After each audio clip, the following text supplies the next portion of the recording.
사랑하는 성도님들, 안녕하십니까? 오늘도 우리가 함께 이 매일의 묵상의 자리에 나왔습니다. 이 자리, 주님께서 우리에게 베풀어 주시는 귀한 영의 양식의 식탁인 줄 믿습니다. 이 영의 양식이 우리로 강건하게 하는 그런 축복이 임하도록 하나님께서 역사해 주실 것을 믿습니다. 자, 오늘은 여러분 저와 함께 사도행전 12장 말씀을 볼 텐데요. 특별히 11절과 12절을 본문 삼아 함께 은혜를 나누겠습니다. 제가 본문 읽어드리겠습니다. 이에 베드로가 정신이 들어 이르되 내가 이제야 참으로 주께서 그의 천사를 보내어 나를 헤로데의 손과 유대 백성의 모든 기대에서 벗어나게 하신 줄을 알겠노라 하여 깨닫고 마가라 하는 요한의 어머니 마리아의 집에 가니 여러 사람이 거기에 모여 기도하고 있더라. 여러분, 로마 시대 당시 이스라엘은 에돔 사람이었던 헤롯 왕이 다스리고 있었습니다. 그는 유대인들의 환심을 사기 위해서 많은 노력을 했는데요. 헤롯은 유대인들이 기독교인들을 싫어한다라는 것을 잘 알고 있었기 때문에 교회에 속한 자들을 탄압했습니다. 헤롯이 붙잡아 온 사람 중에는 예수님의 12 제자 중 한 사람이자 요한의 형이었던 야고보가 있었어요. 당시 야고보는 베드로와 요한과 같이 초대교회를 대표하는 그런 리더 중에 한 사람이었습니다. 헤롯은 유대인들의 마음을 얻기 위해 야고보를 죽이게 됩니다. 유대인들은 헤롯이 교회를 탄압하는 것을 보고 매우 기뻐했고요. 또한 헤롯 역시 자신이 교회를 핍박하는 것이 유대인들을 만족시킨다는 것을 깨닫게 돼요. 그래서 그는 더욱더 유대인들의 환심을 얻고자 이번에는 교회 전체의 리더라고 할 수 있는 베드로를 잡아온 것입니다. 유대인들은 베드로가 투옥되었다는 소식에 열광을 했을 거예요. 예수님의 수제자이자 또 초대교회의 대표 리더인 베드로마저 죽이면 기독교가 큰 타격을 입을 것이 불보듯 뻔하기 때문에 그렇습니다. 3절을 보니 마침 때는 무교절이라고 했죠. 즉 이스라엘의 많은 사람들이 절기를 지키기 위해 모여있는 기간입니다. 따라서 기독교를 대표하는 베드로의 투옥과 처형 날짜는 온 이스라엘 사람들의 관심거리가 되었습니다. 아마도 헤롯은 많은 유대인들이 예루살렘에 모여있는 무교절에 베드로를 공개 처형함으로 인해 자신의 지지도가 높아지기를 원했던 것으로 보입니다. 4절 말씀을 보니까요. 베드로를 잡아다가 옥에 가둔 후 군사 넷식인 넷패에 그를 맡겼다라고 기록하고 있습니다. 베드로 한 사람을 감옥에 가두어 놓았는데 그를 감시하는 병사가 4인 1조의 총 4개 조입니다. 즉 총 16명의 군사가 혹시라도 도망치지 못하도록 베드로를 감시하고 있었던 것입니다. 헤롯이 베드로를 죽이기 위해 얼마나 공을 들였는지, 하루 24시간을 한 조가 6시간씩 번갈아 가면서 베드로를 한순간도 놓치지 않고 감시하게 했던 것입니다. 그러나 베드로가 처형되기 전날 밤 5절 말씀을 보니까 예루살렘 교회 성도들은 한 마음으로 그를 위해 하나님께 간절히 기도하고 있었습니다.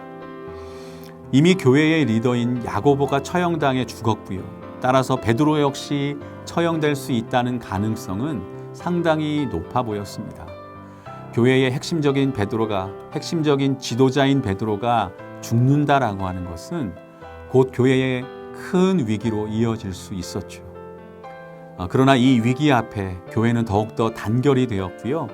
베드로가 죽으면 그 다음 이 사람들이 잡혀갈 것이기 뻔했기 때문에 그래서 그럼에도 불구하고 교회는 핍박 앞에서도 흩어지지 않고 도리어 한 마음으로 단결하여 간절히 기도했습니다. 이러한 초대교회의 모습은요, 오늘날 성도가 위기 가운데 가져야 할 신앙의 태도를 보여주는 것이죠. 고난 중에 성도의 본분은 기도하는 것인 줄 믿습니다. 우리 힘으로 해결할 수 없는 문제 앞에 그 문제가 크면 클수록 하나님의 역사가 함께 하시도록 기도해야 한다는 것입니다. 사도행전을 기록한 누가는요, 교회가 기도했다는 사실을 기록하므로 교회의 기도가 단순히 기도로 끝난 것이 아니라 베드로를 감옥으로부터 구출하는 하나님의 기도의 응답으로 나타났음을 보여주고 있습니다. 교회가 위기 상황 가운데 한마음으로 기도하는 것은 이처럼 하나님의 역사와 능력을 일으키는 가장 큰 원동력이 되는 것이에요. 어려운 고난 가운데 있을수록 우리는 그래서 기도해야 합니다. 자, 드디어 누가는 성도들의 기도에 응답하신 하나님께서 어떻게 역사하셨는지 기록을 해주죠. 헤롯이 어찌나 베드로를 철통 감시하게 했는지 6절을 보니까 잘 때에도 베드로는 2명의 군사 틈에서 그것도 2개의 쇠사슬에 묶여 잠을 자고 있었습니다. 헤롯이 이번에는 반드시 베드로를 죽이겠다라고 하는 굳은 의지를 보였다라고 할 수 있는데 옥에 갇힌 베드로의 상황은 감히 탈출할 엄두를 낼 수 없을 만큼 삼엄하고 철저하게 감시당하고 있었던 거예요. 6절 말씀은 베드로가 감옥에서 살아날 가능성이 전혀 없는 절박한 상황 가운데 있음을 보여줍니다. 도저히 벗어날 수 없는 깊은 수렁과 같은 위기. 그러나 하나님은 인간의 불가능을 뛰어넘어 놀랍게 역사하셨습니다. 감방의 안팎으로 경비들이 지키고 있는 이 밤에 주의 사자가 호련히 베드로 곁에 나타났습니다. 지금 경비병들이 감옥 안팎에서 베드로를 지키고 있는데 그러나 천사가 베드로의 곁에 나타났다는 것은 하나님께서 다가오시지 못할 위기 상황이나 어려운 상황이 없음을 우리에게 분명히 알려주십니다. 앞서 언급한 대로 주의 사자가 나타난 것은 예루살렘 교회 성도들의 기도에 대한 하나님의 응답이었습니다.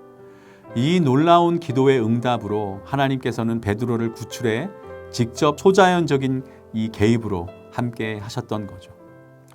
천사가 나타나자 감방 안에 빛이 환하게 비추었습니다. 그가 베드로의 앞에 옆구리를 이제 찔러 깨우면서 어서 일어나라 라고 말했고요.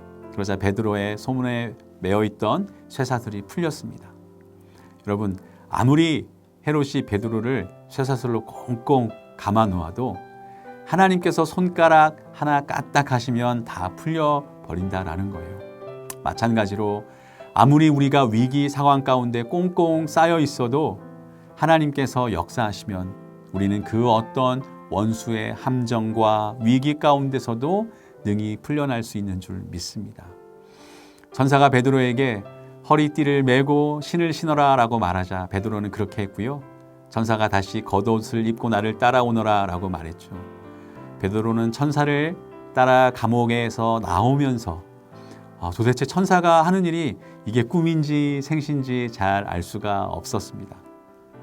그저 환상인 것만 같았는데 천사와 베드로는 첫 번째 경비병들과 두 번째 경비병들을 지나 성으로 통하는 철문에 이르렀습니다.